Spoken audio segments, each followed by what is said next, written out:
Mr. Ibrahim Dikko. It's nice to have you with us on Technology Times TV to basically look at the last 21 or more years of the rollout of GSM services in Nigeria, the yesterday, today, and tomorrow of that vibrant industry that we call telecommunications in Nigeria, in which you continue to play a top leadership role. Let's go back to the very beginning. And the first question we would like to ask you is, can you share with us what inspired your transition from banking into telecoms and how your early experience at first securities, discount house, resourcery, and all these other experiences in between have shaped your approach to leadership in the telecoms industry? Well, thank you very much, Mr. Badru and Technology Times. It's a pleasure to always sit with you and talk about the industry that we are so keen on. Interesting question. I think in one word, what has shaped my thinking and is curiosity and the interest to learn.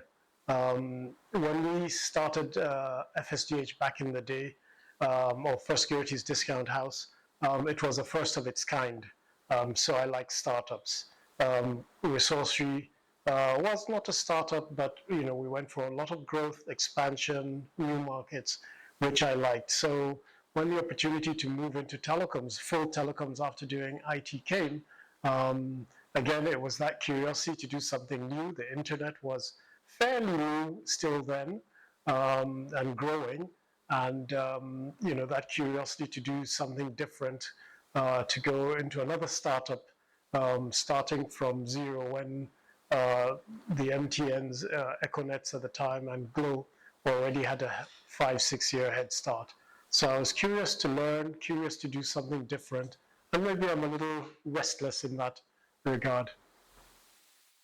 From the vantage point, how has the Nigerian telecoms industry evolved since the entry of GSM operators in 2001? And what have been the key factors that are driving this transformation? Well, in numbers, it's very easy to see the difference. Remember, 400,000 telephone lines in 2001 to 150 million today, and still growing. So that, in a nutshell, says it all. But what have been the key drivers? I think a couple of things. One, the regulatory landscape. A very strong Communications Act that was very clear was put in place. So investors, like in any industry, like certainty. So once there's certainty of regulation and clarity, then it's for you as a businessman to come in and put your money. Second, light touch regulation. So you're not over-regulated and being beaten over over every single thing. The guidelines are set, and operators are free to go and run their businesses as long as they do it within the ambit of the law. So those sorts of things really helped set it. And I also sort of say to people a lot that regulation is circular. It goes right in a cycle. So you start off from 2001 when there was a licensing round, and if you can remember, there was a big talk about is it going to be 2G, 3G, 2.7, 5G, whatever it was, and so on. And now nobody really wants to know whether it's 5G, 7G, or whatever. It is, can you provide the services? Can you solve the problems? So you go through the licensing, then the rollouts, then the maturity, then we're now going into softer things like, the real quality of experience. We've got a very strong consumer protection regime now, and industry, which is good. So people are more focused on that, so those sort of what I call softer areas, but no less important. And of course, now we're going through, with technology changes, another cycle of refarming of spectrum and licensing will come again, as we talk about 5G and the future, AI and so on and so forth. So it's continuous. Thank you for that. As a pioneer member of the team that established Etisalat Nigeria, now known as 9mobile, what were some of the significant challenges that the new entrant operator that it was at that time Yes. faced during the early days, evolving later into a formidable force, where you had the likes of MTN Nigeria, Airtel Nigeria, and Globe? And how did you and your team overcome these challenges? Excellent question. I guess coming in 2006, 2007, we were a late entrant to the market. So, you already had operators who had been there 5 years or thereabouts, and 6 years.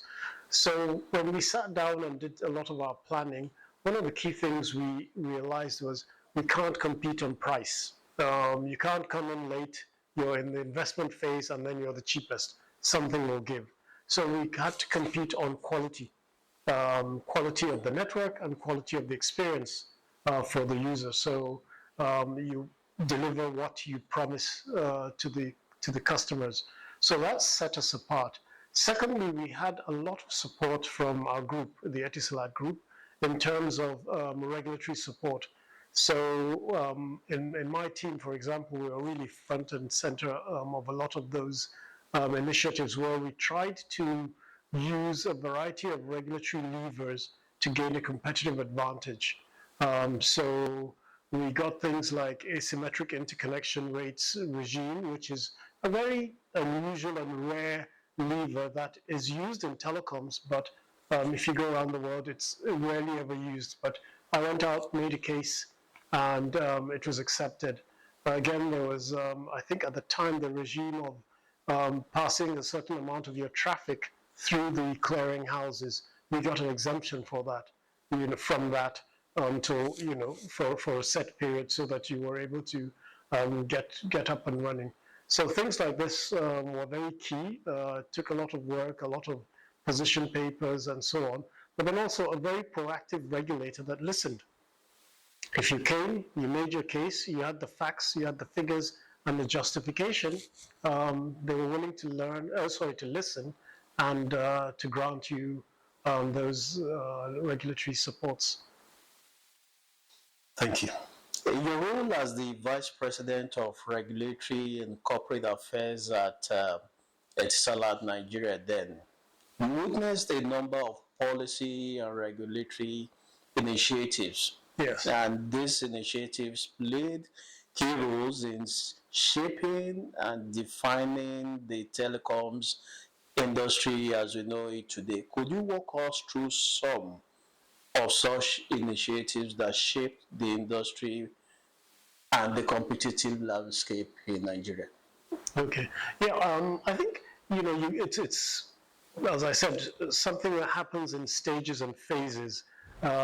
So when we started, there was no infrastructure. When Telecom started, very little infrastructure in terms of towers, in terms of fiber that was laid out, and so on. So some of the initiatives that came, either regulatory-led or operator-led, really did change and improve and speed up the development. For example, one of the things that we were very keen on to happen very quickly as a latecomer was mobile number portability. The numbers weren't massive, but they were very key to allow for choice. And for a small operator, that was something that was very good. The ability to share infrastructure. So the co-location and infrastructure guidelines came out sometime around those early days, that really also supported the ability to sort of buy space on an existing tower from somebody else that had that space on their infrastructure, or fiber swaps that started to happen. Those sorts of things were good for the industry. Some of them were just plain tough and difficult, like SIM registration. It was something that came as a result of the security challenges that we had in the country, and we had no choice but to do it. Now, it might have been a little easier for an operator that had, 5, 10 million subscribers as opposed to somebody that had 15 or 20 at the time. But all of us obviously complied and we did those things. So those were some tough things that happened. Also, we tested a lot of things around the competition area, dominance, as some operators became very big.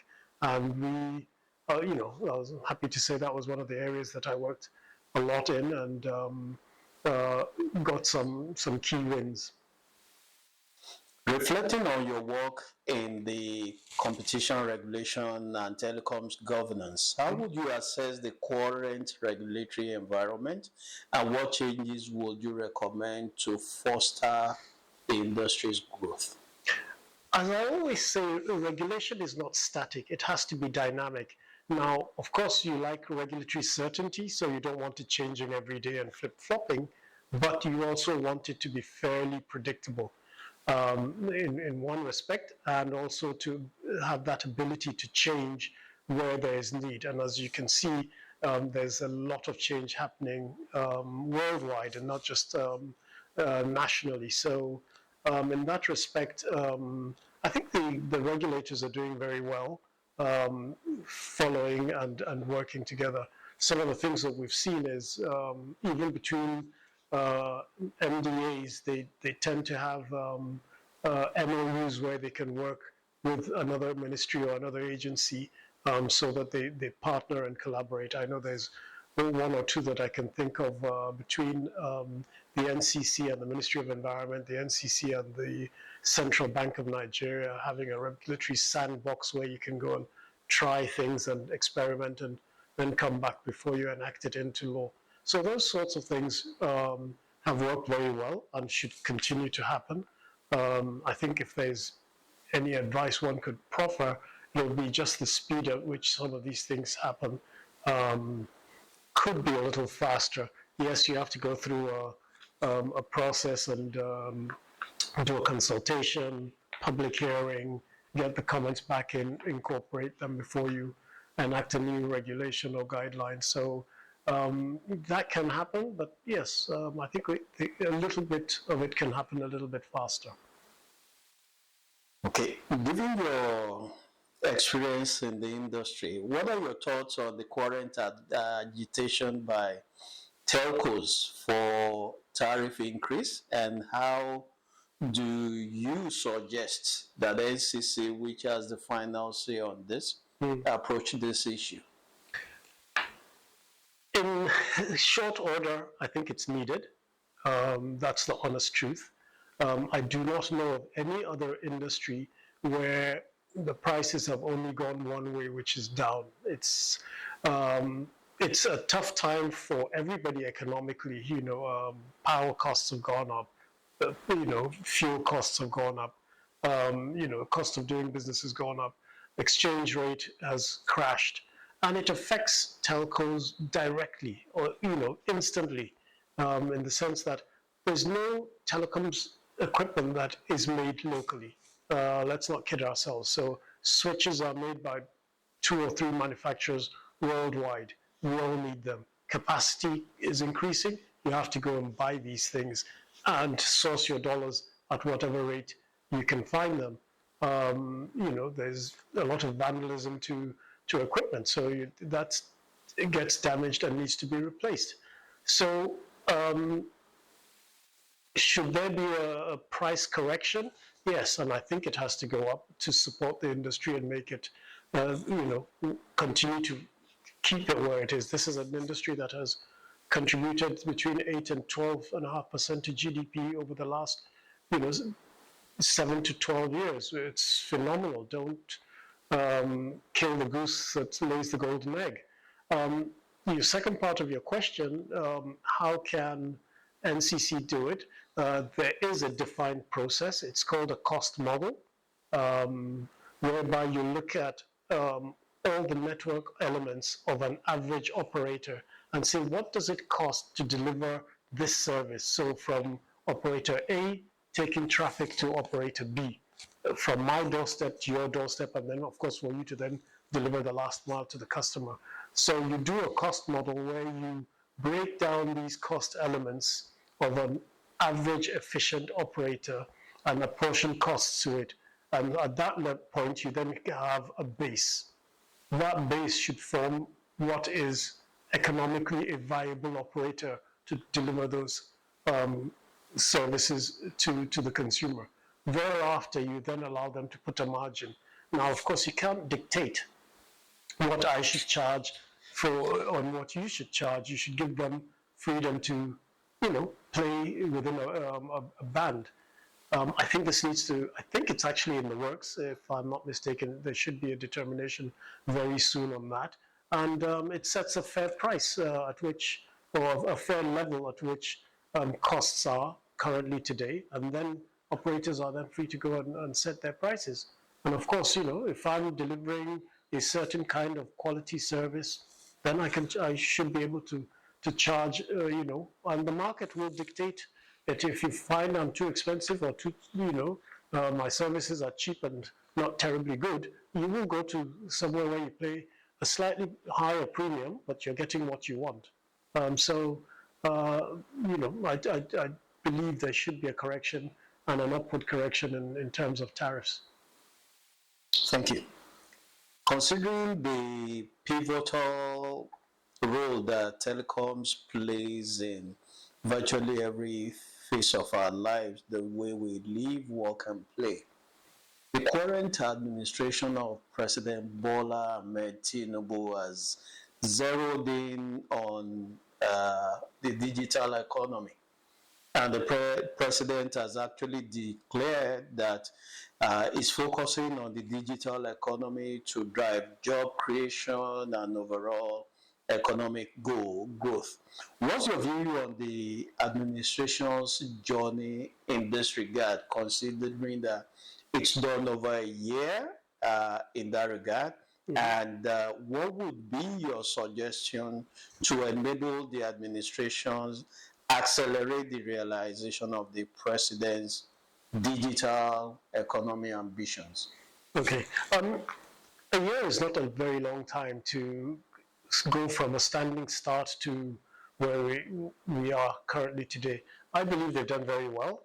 The Honorable Minister Tijani is, from the industry, so to speak. So he's hit the ground running, and it's very impressive what he's done. One of the key things that I think he's doing well and should continue to do is having this alignment between the different departments within the ministry. So you get the NCC to align a little more with MICHCOMSAT, to align more with NIPOST, and then Galaxy Backbone. So if you look at some of the policy directions that they've taken, for example, I think there's a digital bill going through Parliament at the moment, digital economy bill. That's a very good development. There is the issue of increasing the fibre by about 90,000 kilometers. That's fantastic. There's half our population is below the age of 30, so he's got the 3MTT, the 3 million. Tech jobs that we're trying to create. Fantastic. So those things you can see all try to address a key sector of the economy and a key pillar, which is infrastructure. Several state governments have also adopted that. I've had the privilege of meeting and speaking with Governor Sanwo-Olu of Lagos State, and he's one of those governors that I say gets it, and is very pro technology, and certainly allowing tech ecosystem to thrive in Lagos. So, for example, you'll notice in the last 18 months, I think, there's something like 4 or so data centers being built in Lagos, and these are massive carrier data centers. What does that do? That means a lot of the cloud can now be localized in Nigeria. fantastic. Once that is done, that means all that's left is the last mile, which is the fiber and the distribution around the country. And then once you have these tech hubs, which the minister is very familiar with, you're educating people, very quickly. Use of technology in government as well. I think they've talked about linking all the 774 local governments together by fiber. That allows for transparency, for speed, for getting services done very, very quickly. That's brilliant. So I think they get it. It's being done, and we will start to see more results, over time. Giving your insight into the interplay between technology and regulation, what trends or technology innovations do you foresee having the greatest impact on Nigeria's telecoms and fintech space in the next decade? The big elephant in the room is AI. That's going to be the big game changer. So you have AI coming down. Luckily, there's a policy again that government is pursuing around that. So that's very good, where we sound or look like we're going to be ready for that revolution. So that's brilliant. And our luck that we just have a very young population. So if we can harness and educate them, then we can leapfrog a lot of things and move to the forefront of that, change into digitization of almost everything. I think the key challenge we have is how do we deliver this infrastructure to some of our rural areas? It can't just be Lagos, Port Harcourt, Abuja, Kano, the main centers, which of course, have the big population, but also how do we get it to some of the smaller cities and rural areas? So how government works around that to deliver it in a cost-effective and quick manner using technology is going to be very interesting. That's something I'm keen on. So yes, I think AI is coming or is here.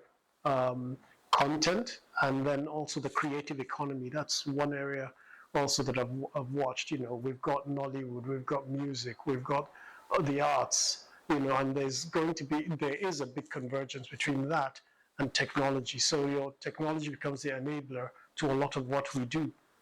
People can create a lot of content. Now, AI with large language models can help that content be done in all our major languages very easily.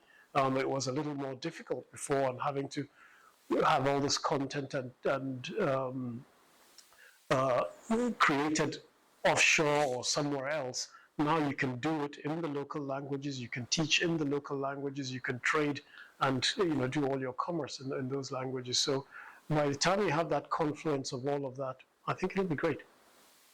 So, You've, in the course of your responses, you've worked a lot on the youth population in the country. So from that angle, can you share some of the leadership lessons you learned through your extensive career cutting across banking, information technology, telecoms, and others? And how have these experiences influenced you for the benefit of young people trying to learn from you to become another Ibrahim Dikko? Oh, you're making me feel like an old fossil now. But I think stay curious, challenge the norm. With the way things are going, I learn a lot from my children, for example. If I want to get a new trend, I go and sit with them and listen to how they do things and how they think. And it's always usually left of field. So don't be afraid to challenge the norm. Very early in my career, I was very lucky to be working with a boss who gave me a lot of leeway. So when I was taking some documentation, for example, to central bank, my mandate would be, don't come back without the approval. So they would be told, okay, go back to Lagos and get that document redone and signed and so on. I wouldn't go back to Lagos. I'll go to the business center. I had, letterheads. I would, redo the letter, sign it, and come back 30 minutes later and drop it. And they'll be like, are you sure you're allowed to do this? I'm like, yeah, the only thing I'm not allowed to do is go back to Lagos without that approval. So I'm here till I do it. So you can challenge the norm sometimes, even at a young age. And I'll give you two anecdotes. One was when we started Etisalat Nigeria, one of our first number range was 0809. So we're thinking how, we had all these highly paid consultants, media team and so on, working with our marketing teams, thinking how are we going to do the advertising around this number. It wasn't as cool looking as 0802 or 3 or 0804 and so on. And while we're just standing in the corridor musing about this 0809, some engineer was just walking past and he said, oh, 0809, 0809, ja. And we were like, that's it. And that's how 0809 Nigeria came. So it didn't come from, the convention. It came from, somewhere else. Some of the best guys I found in my time that I hired, one of them came from the call center. And now is working for a large multinational in technology as a director, and he did very well in regulation. So the old norm of you come in, you start in the main room, you work your way up through 40 years before you become, the orga or the manager. Really, sometimes the idea of a manager in this new economy, digital economy, is somebody who's done 2-3 years rather than 12 years. But then yes, there's still something to be said for having a rounded education, a rounded experience, training, and so on. So yeah, continue to be curious, push the envelope, and never stop learning. You're currently chairman of Fibre One, a major player in that internet space in Nigeria, but which has also found a niche in the enterprise and fiber to home space. What has the experience been like? What can we learn from you, or what is the experience you learned from the broader GSM industry come to factor in driving the growth of that business? Thank you. Yes, I joined the board of Fibre One about 2 years ago now, and it's a very dynamic, led by a young CEO and founder that's doing very well in that space. Again, it's the provision of infrastructure, fiber to the home, and rolling out very quickly. One of the things that excites us is things like what I mentioned around governments supporting infrastructure providers. More fiber is being laid by government, so we can now do fiber swaps. I don't have to dig, so there's a dig once policy. A lot more governors are getting it around the country, and so rather than charge you arbitrary rates for rights of way, they're going to what the government suggests at the 140 naira per meter, because it's not getting the money from the service provider. It's a type of services and the ecosystem that comes from that you will, your citizens will benefit from. So as we continue to roll out nationally, both in cities and across in Lagos and across other cities, we're very pleased with the growth. I spoke about the localization of the cloud with the big data centers. That means the quality of the speed and latency will be almost nil, given we have a lot of undersea cable that terminates into Nigeria. So yes, I think it's a good space to be in, and certainly something where I'm very proud of and happy to be associated with. Is there anything we may have left out in the course of the interview that you might want to add before we shut down? Well, Shima, with you, it's very difficult to have left out anything. Your questions were very comprehensive. You have been in the industry, I think, even a bit longer than I have. So, yes, I think we've touched on a lot of aspects. And there's a lot to be bullish and excited about. I'm still very keen and happy to be working in the industry and to look at what is coming down the line.